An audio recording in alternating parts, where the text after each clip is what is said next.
সন্দেশখালীতে ইডির গাড়ি কিভাবে ভাঙচুর চালানো হয়েছে তার উপর অটো এলাকা ছাড়তে হলো আক্রান্ত আধিকারিকদের, এমনটাই খবর এসে পৌঁছচ্ছে আমাদের কাছে। একদিকে মাথা ফাটিয়ে দেওয়া হয়েছে ইডি আধিকারিকদের, সেই ছবি আপনারা দেখতে পাচ্ছেন, রক্ত ভেজা ব্যান্ডেজ মাথা এবং রাস্তায় দাঁড়িয়ে রয়েছেন। এবং ইডি আধিকারিকদের যে গাড়ি রয়েছে, গাড়ির প্রত্যেকটি জানলার কাঁচ ভেঙে চুরমার করে দেওয়া হয়েছে এবং ইডি আধিকারিকরা তারা রক্তাক্ত অবস্থায় রাস্তায় দাঁড়িয়ে রয়েছেন, কেন্দ্রীয় বাহিনীর জওয়ানরা রয়েছেন।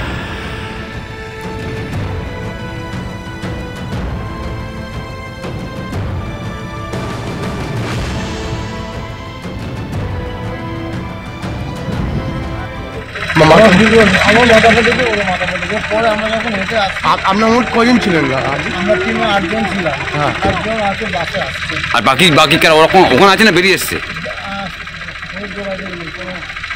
কোনো যোগাযোগই নেই। আপনার কি ইডি অফিসার? ইডি আধিকারিকদের বক্তব্য আপনারা শুনলেন, কিভাবে এলাকা ছেড়ে তাদেরকে বেরিয়ে আসতে হয়েছে এবং জানা যাচ্ছে যে অটোয় করে এলাকা ছাড়তে হয়েছে আক্রান্ত আধিকারিকদের।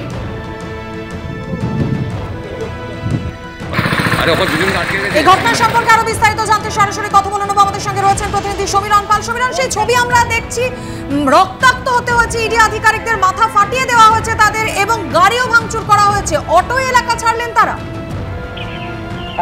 যখন আজকে শেখ শাহজাহানের বাড়িতে ইডি আধিকারিকরা সকালবেলা গেছিলেন, তারা 8 জনের প্রতিনিধি দল ছিল এবং সেখানে যখন বাড়িতে ঢোকার চেষ্টা করছেন সেই সময় বেশ কিছুক্ষণ তারা দাঁড়িয়ে থাকেন এবং তখনই শেখ শাহজাহানের অনুগামীরা, শেখ শাহজাহান উত্তর 24 পরগনা জেলা পরিষদের মৎস্য প্রাণী সম্পদ দপ্তরের কর্মাধ্যক্ষ এবং সন্দেশখালী 1 নং ব্লক তৃণমূলের সভাপতি, সেই শেখ শাহজাহানের অনুগামীরা ইডি আধিকারিকদের চড়া হয়, তাদেরকে মারধর করা হয়, মাথা ফাটিয়ে হয় এবং তাদের গাড়িতে ভাঙচুর চালানো হয়। কোনো ক্রমে প্রাণ নিয়ে তারা ফিরে আসেন এবং তারা রামপুর থেকে সরবেরিয়ার দিকে যান এবং সেখানে অটোতে থেকে ইডি আধিকারিকরা পালান। সেই ছবি তুমি দেখতে পাচ্ছ এবং গাড়িতে ভাঙচুর চালানো হয়েছে, মাথা ফাটিয়ে দেওয়া হয়েছে। তাদের অভিযোগ, তারা যখন শেখ শাহজাহানের বাড়িতে তল্লাশিতে গেছিলেন সেই সময় তাদের উপর হামলা চালিয়ে শেখ শাহজাহানের অনুগামীরা এবং তারপরে তারা কোনো ক্রমে প্রাণ নিয়ে তারা ফিরতে পেরেছেন। তারা কলকাতার দিকে চলে গেছেন, এটা আমরা জানতে পারছি। পুলিশের পক্ষ থেকে জানানো হচ্ছে যে যেই ঘটনাস্থল সেটি নেজার থানার অন্তর্গত এবং সেখানে পুলিশের কাছে কোনো খবর ছিল না। ইডি আধিকারিকরা আচমকাই এসে পৌঁছয়, সেই কারণে শেখ শাহজাহানের অনুগামীরা এলাকায় জড়ো হয় এবং সেখানে পুলিশ পৌঁছানোর আগেই তাদের ওপর হামলা হয়েছে বলে পুলিশের পক্ষ থেকে দাবি করা হয়েছে। তবে এই ঘটনাকে কেন্দ্র করে রীতিমতো উত্তেজনা ছড়িয়ে পড়ে এবং ইডি আধিকারিকদের বক্তব্য যে তারা যখন তল্লাশিতে এসেছিল তখনই তাদের ওপর হামলা চালানো হয়, মাথা ফাটিয়ে দেওয়া হয় এবং গাড়িতে ভাঙচুর চালানো হয়। ধন্যবাদ সমীরণ।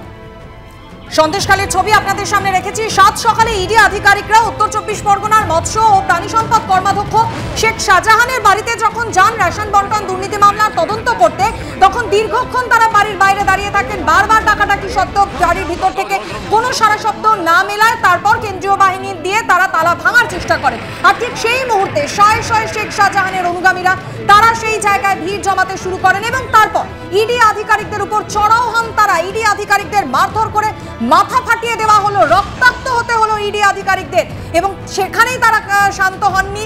ইডি আধিকারিকদের যে গাড়ি, সেই গাড়িও তারা ভাঙচুর করে দিয়েছেন এবং তারপর এলাকা ছাড়তে হয়েছে ইডি আধিকারিকদের অটোয় করে। সেই খবরও আমাদের কাছে এসে পৌঁছচ্ছে।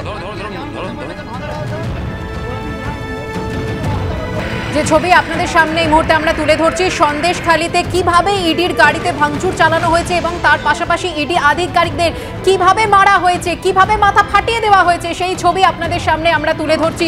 এমনকি জানা যাচ্ছে যে এলাকা ছেড়ে বেরোনোর সময় তাদের গাড়ি ভাঙচুর যেহেতু করা হয়েছে, অটোয় করে তাদের সেই এলাকা ছাড়তে হয়।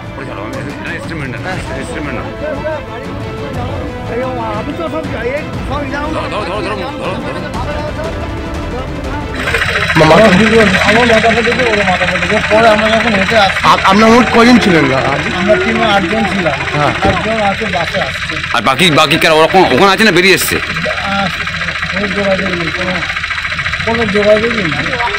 আপনার কি ইডি অফিসার?